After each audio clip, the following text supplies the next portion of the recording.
Chris, we've just had the demonstration in Grangemouth. How did it go and why is it important? Yeah, we've had a great day here in Grangemouth with workers, with trade unions and other activists coming together, members of the community, and saying that we want to keep Grangemouth working. So for a great turnout, we've just had our speeches here at the rally, and we'll see what's happening next. And what impact would closure have? There's absolutely no doubt. I mean, as I said in my speech today, the site in some reports makes up 4% of Scotland's GDP and up to 8% of Scotland's manufacturing base.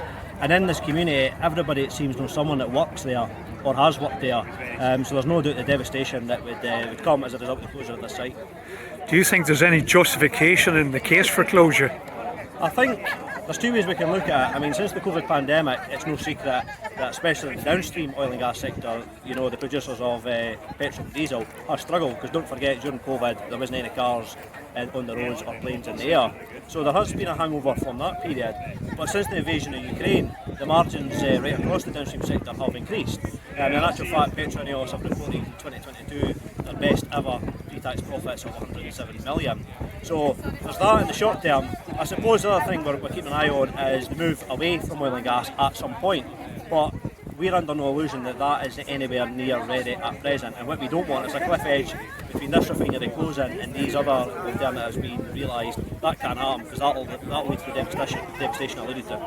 Now, the Scottish Socialist Party has advocated the idea of a worker-based plan for a transition to green production. What's your view on that broadly?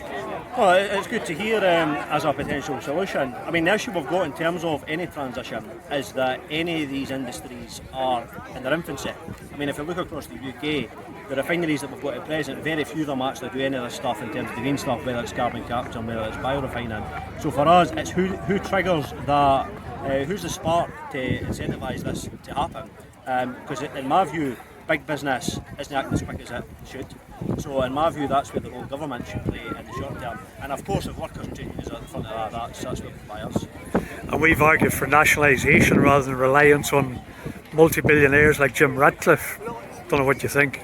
No, well, there's absolutely no doubt that a site as critical, not just to the economy but to energy security, there's no doubt questions have been asked about the ownership, for example, of that asset, and I'm pretty sure the questions will continue to be asked.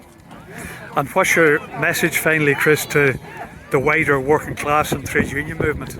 My message is simply, this isn't just about an oil refinery, this isn't just about oil and gas. I mean, some of the viewers might be aware of what's happening in Port Talbot with the steelworks, and when you watch some of the stuff like that, you realise there is something fundamentally wrong with this country and the industry in it. We've seen the devastation, albeit before my time in the 1980s, with the coal miners. It's happening all over again here in the oil and gas sector. And once the oil and gas sector, it was somewhere else again. So we need to stand up, as we did before, and say enough is enough. There's alternatives and there's possibilities for Grangemouth. Let's go forward and let's realise them here. Solidarity from the Scottish Socialist Party.